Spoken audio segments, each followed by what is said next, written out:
Nadama mo na ba ang bigat ng mga taon, ang tahimik na bulong ng oras na dumulas? Marahil ay tiningnan mo muli ang buhay, sa mga landas na kinuha at hindi kinuha, at nagtaka, bakit? Bakit nandito pa rin ako, pagkatapos ng 60? Ngayon, mga kaibigan ko, ginalugad namin ang tanong na iyon, na gumuhit mula sa walang tigil na katotohanan ng salita ng Diyos. Malulutas namin ang banal na layunin na pinagtagpi sa tapis area ng iyong buhay, isang layunin na umaabot ng higit pa sa bilang ng mga taon na nabuhay mo. Hindi lamang ito tungkol sa kahabaan ng buhay, ito ay tungkol sa pamana, tungkol sa malalim na epekto na nakalaan mo pa rin. Magsimula tayo sa pangunahing katotohanan na ito, narito ka pa rin sapagkat ang plano ng Diyos para sa iyong buhay ay hindi pa kumpleto. Ang Jeremias Kapitulo 1 versikulo 5 ay nagpapaalala sa amin, bago kita nabuo sa sinapupunan ay kilala kita, bago ka ipinanganak ay hiniwalayin kita, hinirang kita bilang isang propeta sa mga bansa. Kung paanong tinawag si Jeremias sa isang tiyak na layunin, gayon din ikaw. Isipin mo ito, ang iyong buhay, sa yugtong ito, ay hindi isang epilogue, ngunit isang kapanapanabik na pagpapatuloy, isang kabanata na napuno ng mga pagkakataon para sa espiritual na paglaki at nakakaapekto na pagkilos.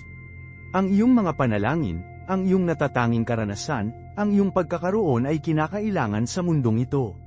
May mga kaluluwa na natatangi mong nakaposisyon upang maabot, mga puso lamang maaari mong hawakan. Marahil ito ay isang miyembro ng pamilya na nahihirapan sa pag-aalinlangan, isang kapitbahay na nakikipag-ugnay sa pagkawala, o isang kaibigan na naghahanap ng kahulugan. Ikaw, aking kaibigan, ay isang mahalagang bahagi ng patuloy na pagsasalaysay ng Diyos.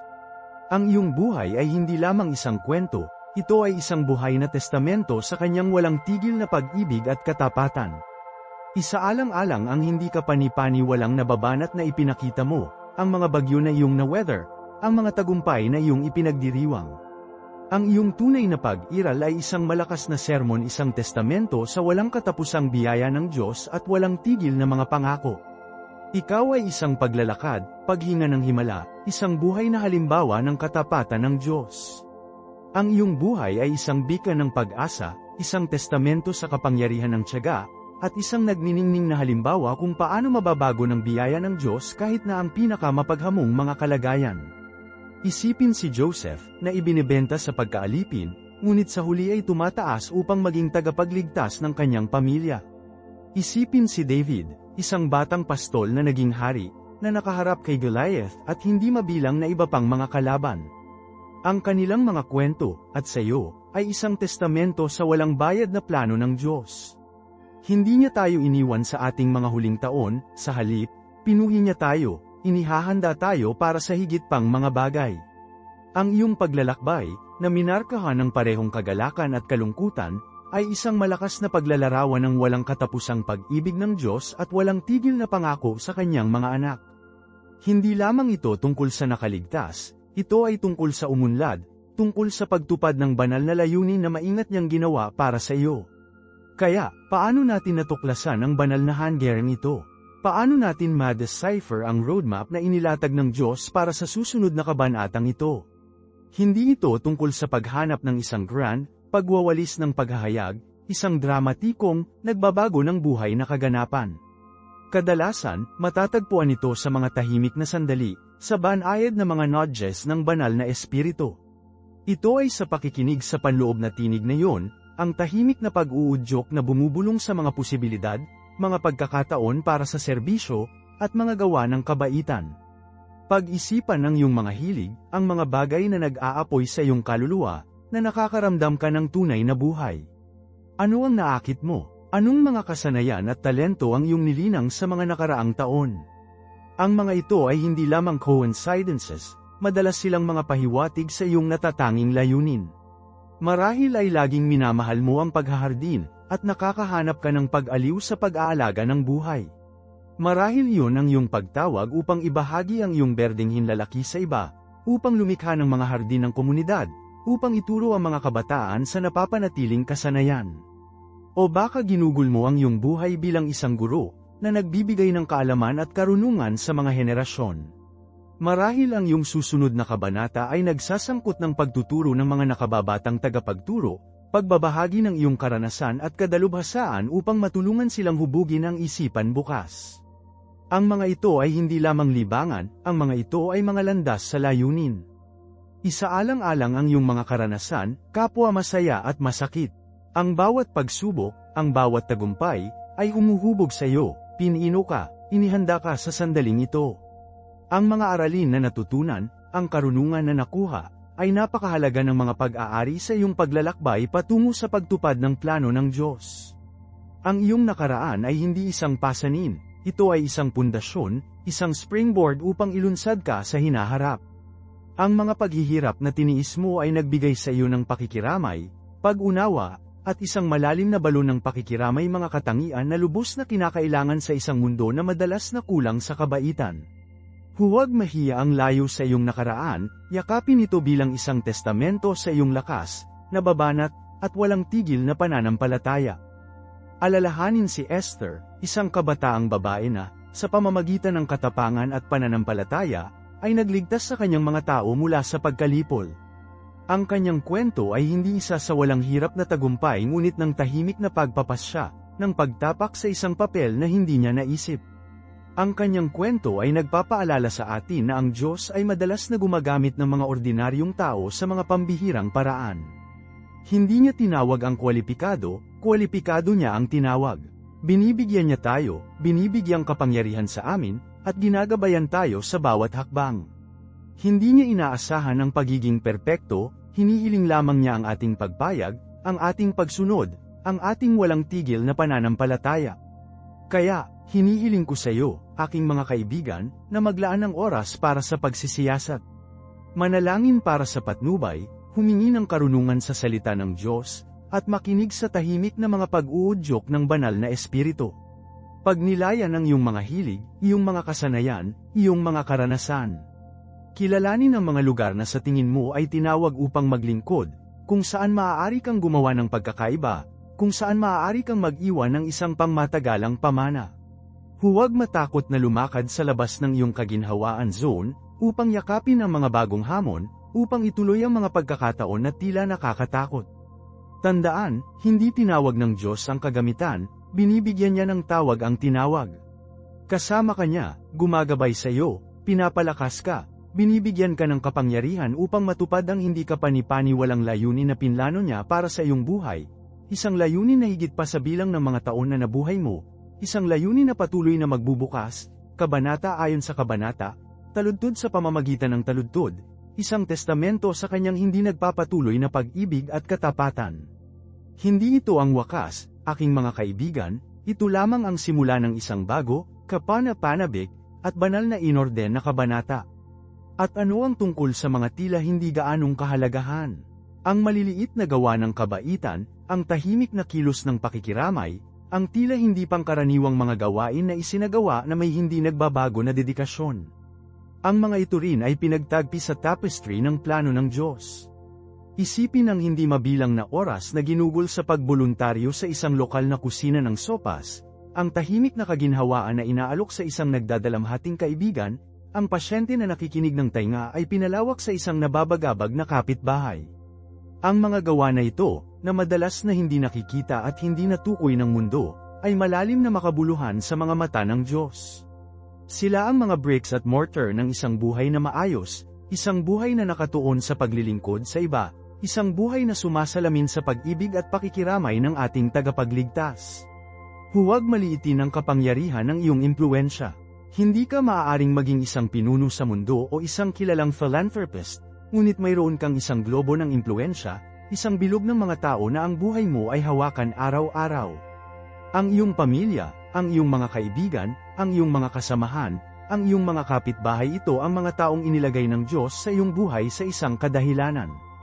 Binigyan ka niya ng pagkakataong hubugin ang kanilang buhay, upang magbigay ng inspirasyon sa kanila, upang hikayatin sila, upang gabayan sila sa kanilang sariling mga paglalakbay ng pananampalataya. Isaalang-alang kung paano mo maalagaan ang mga ugnayang iyon, kung paano ka maaaring maging mapagkukunan ng lakas at paghihikayat sa mga nasa paligid mo. Ang isang simpleng gawa ng kabaitan, isang tainga ng pakikinig, isang salita ng paghihikayat. Ang mga tila maliit na kilos na ito ay maaaring magkaroon ng malalim na epekto sa buhay ng isang tao. Tandaan ang talinghaga ng mga talento.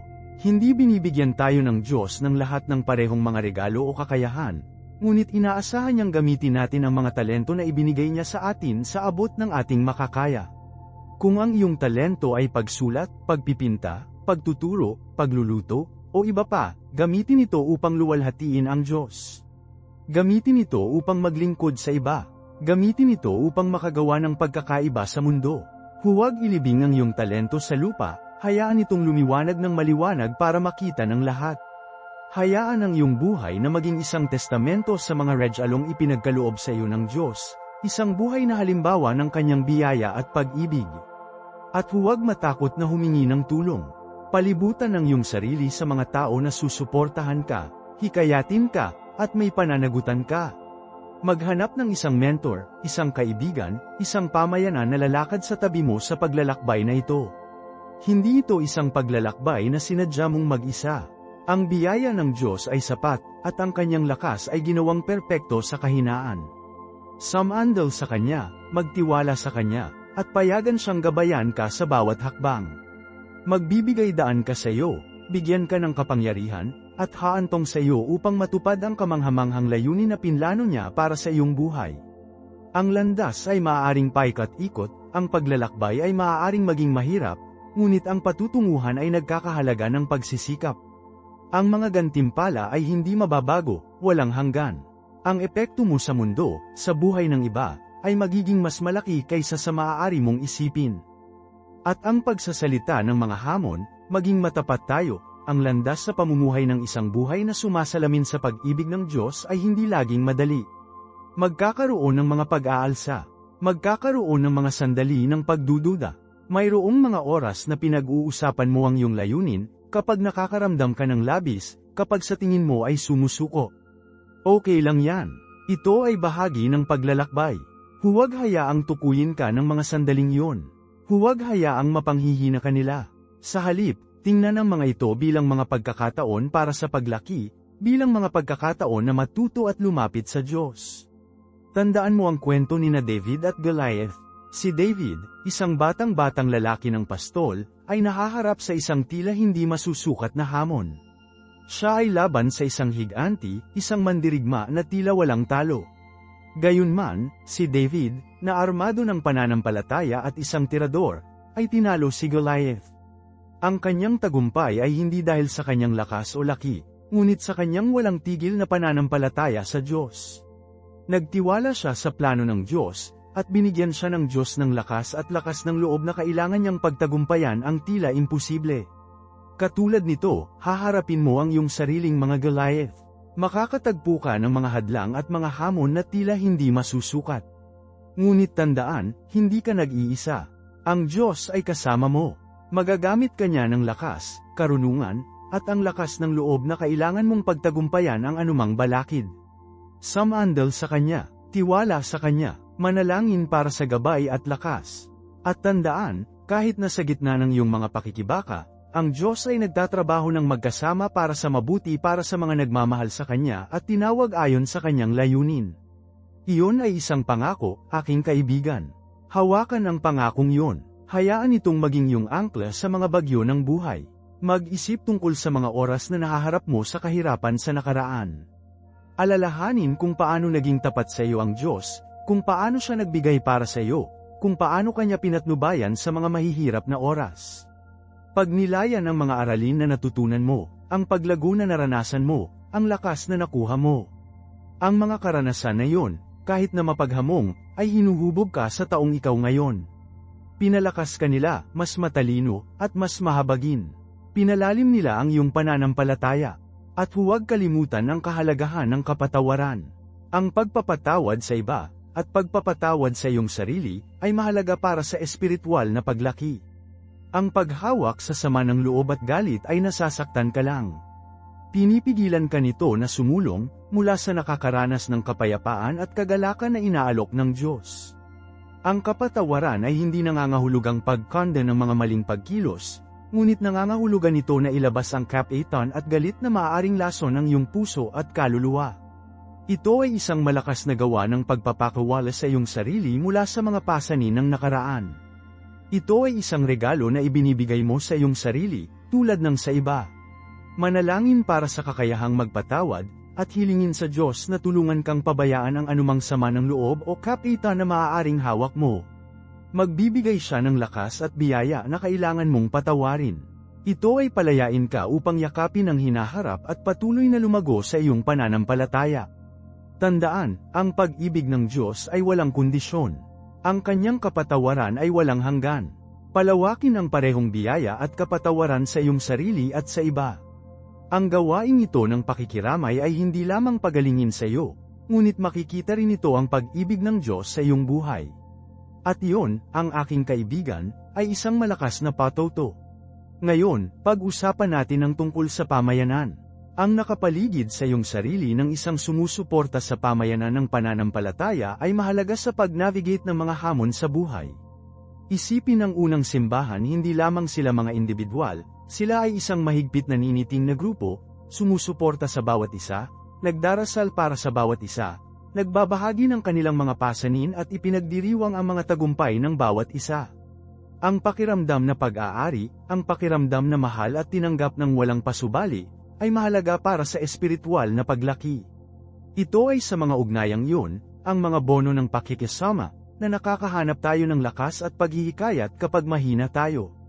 Maghanap ng isang simbahan, isang maliit na grupo, isang pag-aaral sa Biblia, isang lugar kung saan maaari kang kumonekta sa iba na nagbabahagi ng iyong pananampalataya at kung sino ang mag-angat sa iyo kapag ikaw ay bumaba.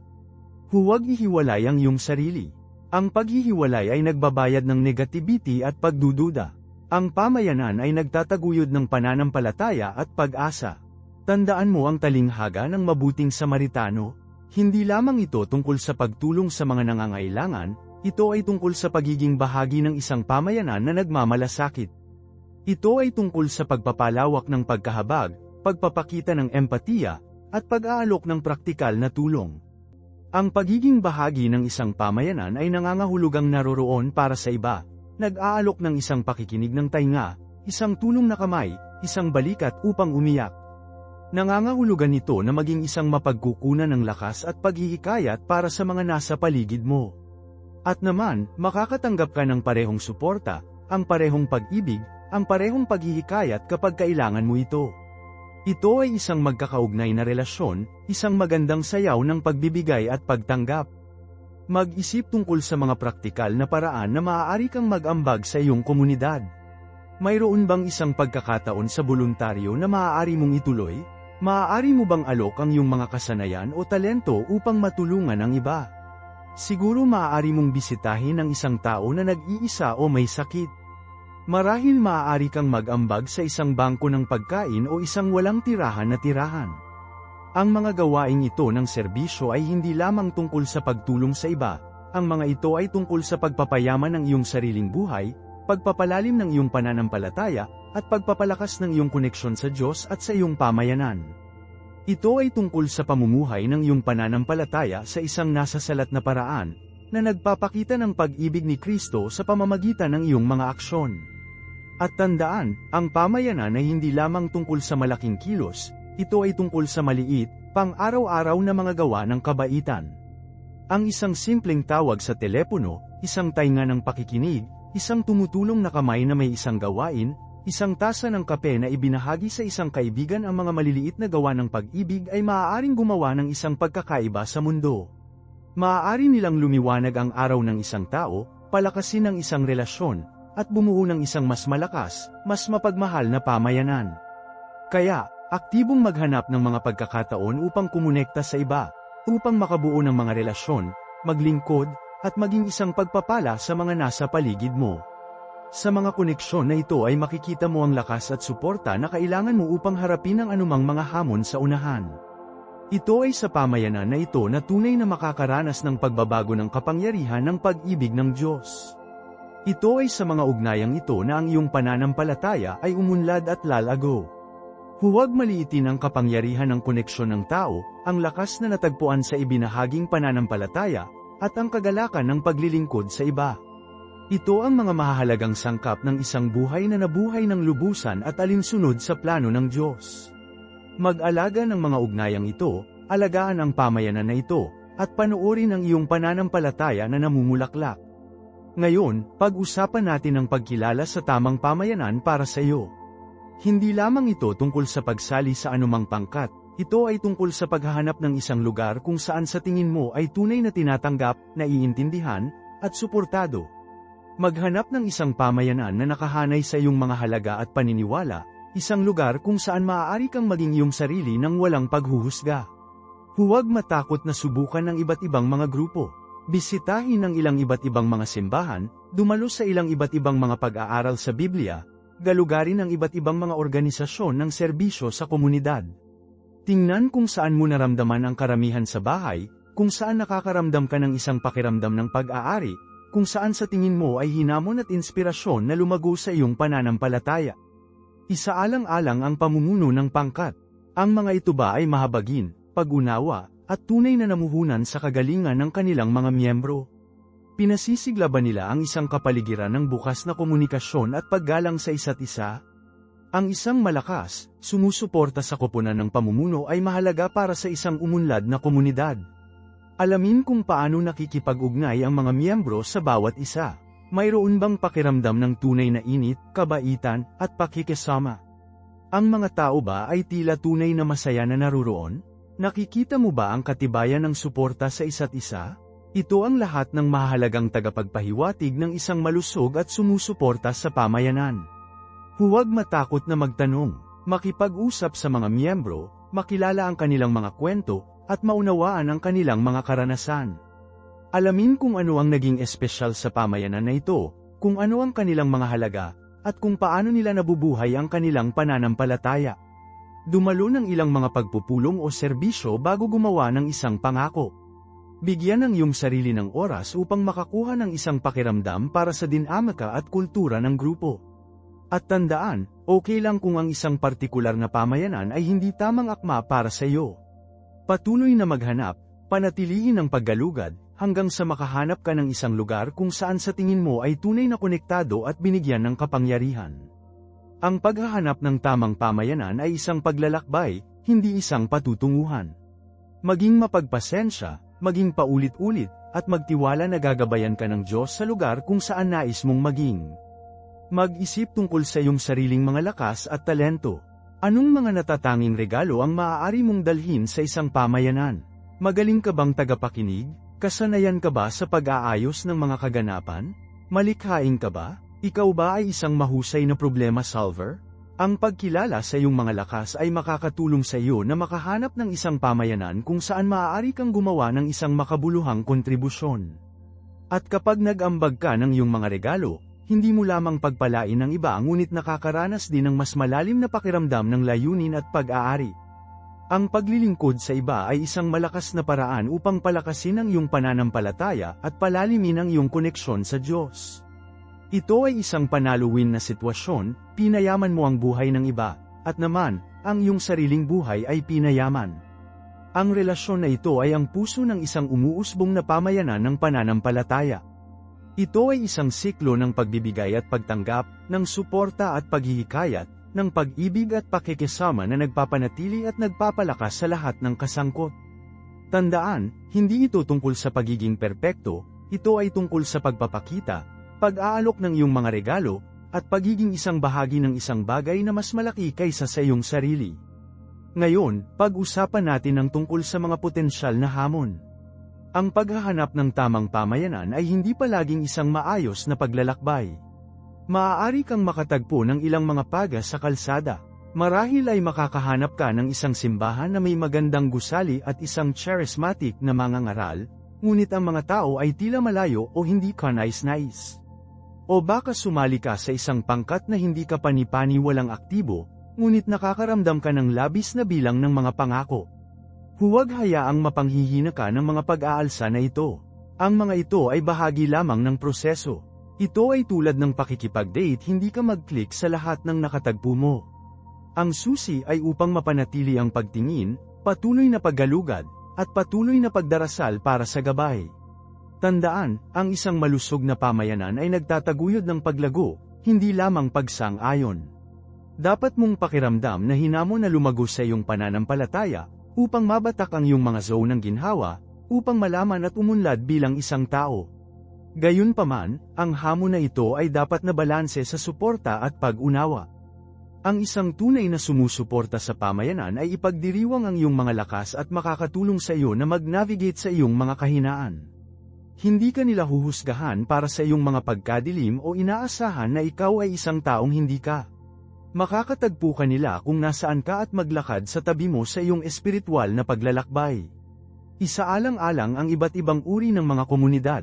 Ang ilan ay malaki at masigla, na nag-aalok ng isang malawak na hanay ng mga aktibidad at ministro. Ang iba ay mas maliit at mas matalik, na nagbibigay ng isang malapit na pakiramdam ng pamilya.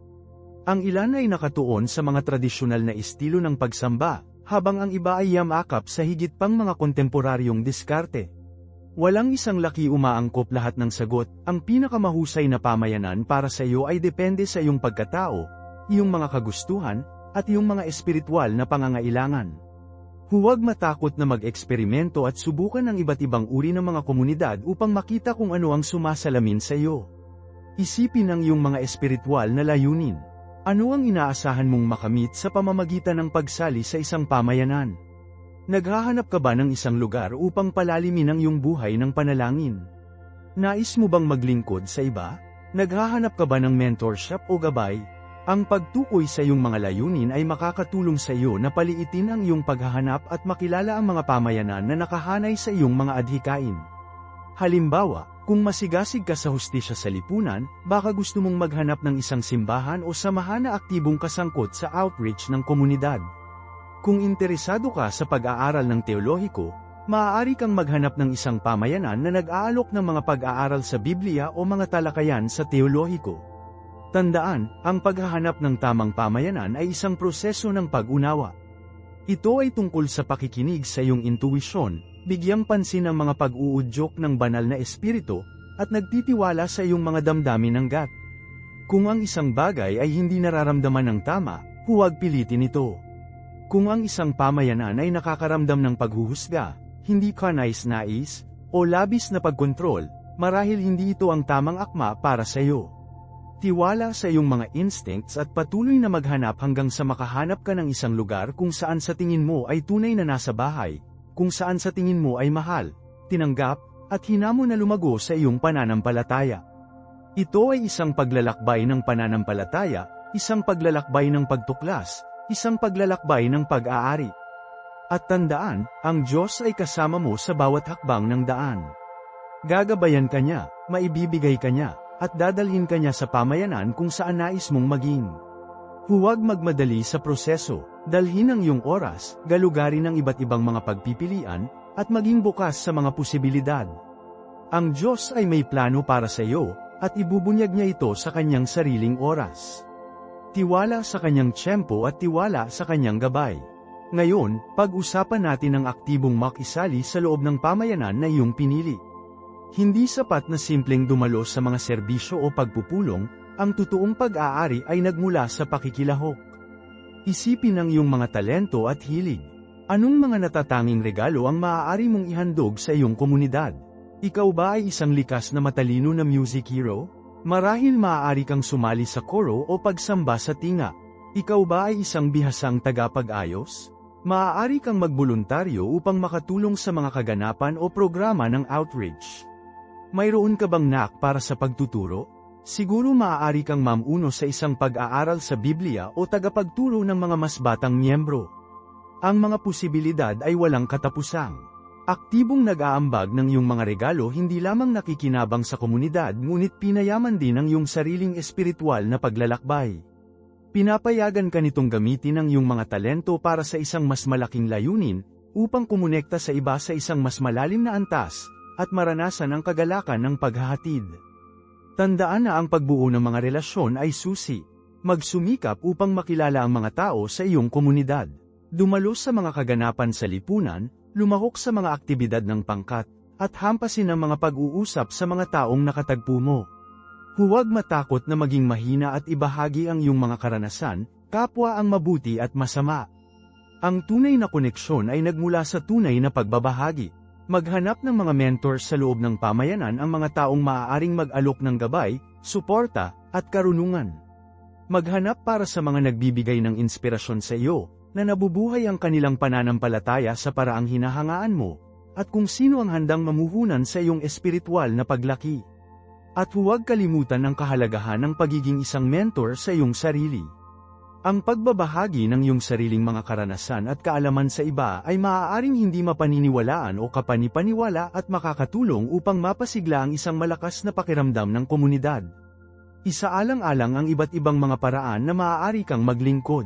Ang paglilingkod sa iba ay isang pangunahing aspeto ng pananampalataya ng Kristiyano at isang malakas na paraan upang mapalalim ang iyong koneksyon sa Diyos at sa iyong pamayanan.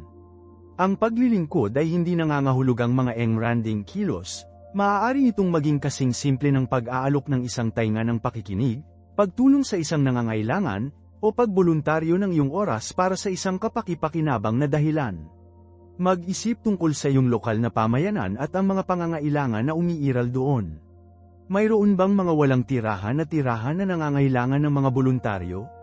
Mayroon bang mga matatandang tao na nangangailangan ng tulong sa mga gawain o gawain? Mayroon bang mga anak na nangangailangan ng pagtuturo o pagtuturo? Ang paghahanap ng mga paraan upang maglingkod ay maaaring magdala ng napakalaking kagalakan at katuparan sa iyong buhay, habang pinayaman din ang buhay ng iba. Ito ay isang malakas na paraan upang mabuhay ang iyong pananampalataya at magkaroon ng pagkakaiba sa mundo. Huwag mawalan ng pag-asa kung hindi ka agad nakakaramdam ng pag-aari. Ang pagtatayo ng malakas na relasyon at paghahanap ng iyong lugar sa loob ng isang komunidad ay tumatagal ng oras at pagsisikap. Maging mapagpasensya sa iyong sarili at ang proseso. Patuloy na aktibong makisali, bumuo ng mga relasyon, at maghanap ng mga pagkakataon upang maglingkod. Alalahanin na ang Diyos ay kasama mo sa bawat hakbang ng daan, paggabay at pagsuporta sa iyo habang nag-navigate ka sa paglalakbay na ito. Dadalhin ka niya sa mga tao at mga lugar kung saan ka sinadya. Tiwala sa kanyang plano, at tiwala sa kanyang tiyempo. Ang tamang pamayanan ay aalagaan ng iyong pananampalataya, haminin kang lumago, at bibigyan ka ng isang pakiramdam ng pag-aari na mapayaman ang iyong buhay sa hindi mabilang na mga paraan. Patuloy na maghanap, patuloy na manalangin, at patuloy na maniwala. Ang pag-ibig at biyaya ng Diyos ay laging magagamit sa iyo, at haantong ka sa lugar kung saan ka sinadya. Tandaan, ito ay isang paglalakbay, hindi isang patutunguhan. Tangkilikin ang proseso ng pagtuklas at paglaki. Ngayon, pag-usapan natin ang mga praktikal na paghahanap ng iyong komunidad. Hindi ito palaging kasing simple ng paglalakad sa isang simbahan at agad na naramdaman sa bahay. Minsan, nangangailangan ito ng kaunting paggalugad at eksperimento. Isipin ang tungkol sa iyong mga interes at hilig. Anong mga aktibidad ang nasisiyahan ka? Ano ang magaling mo? Anong mga sanhi ang malapit sa iyong puso? Ito ang lahat ng mahusay na mga panimulang punto para sa paghahanap ng isang pamayanan na nakahanay sa iyong mga halaga at interes. Halimbawa, kung masigasig ka tungkol sa pag-iingat sa kapaligiran, maaari kang maghanap para sa mga lokal na pangkat ng kapaligiran o mga organisasyon ng boluntaryo. Kung masiyahan ka sa paglalaro ng palakasan, maaari kang sumali sa isang liga sa libangan o isang sports club. Kung interesado ka sa sining, maaari mong galugarin ang mga lokal na klase ng sining o workshop.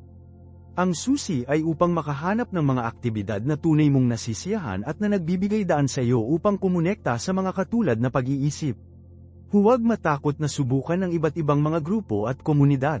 Okay lang kung ang unang ilang sinubukan mong huwag pakiramdam tulad ng tamang akma. Patuloy na maghanap, panatilihin ang paggalugad, at panatilihin ang isang bukas na pag-iisip. Sa kalaunan ay makakahanap ka ng isang pamayanan kung saan sa tingin mo ay tinatanggap, suportado, at hinamon na lumago. At tandaan, hindi lamang ito tungkol sa paghahanap ng isang komunidad, ito ay tungkol sa pagiging isang aktibo at nag-aambag na miyembro.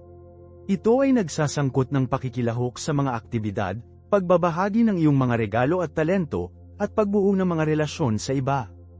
Ang isa pang mahalagang aspeto ay ang panalangin. Bago ka pa magsimulang maghanap, gumugol ng ilang oras sa panalangin, hinihiling sa Diyos na gabayan ka sa tamang pamayanan para sa iyo. Hilingin sa Kanya na buksan ang mga pintuan at magbunyag ng mga pagkakataon na nakahanay sa Kanyang plano para sa iyong buhay. Ang panalangin ay hindi lamang tungkol sa pagtatanong, tungkol din ito sa pakikinig. Bigyang pansin ang banayad na mga nudges at pag-uudyok ng banal na espiritu. Maaaring dalhin ka niya sa isang partikular na simbahan, isang tiyak na grupo, o isang individual na maaaring ituro sa iyo sa tamang direksyon. At huwag maliitin ang kapangyarihan ng simpleng pagpapakita.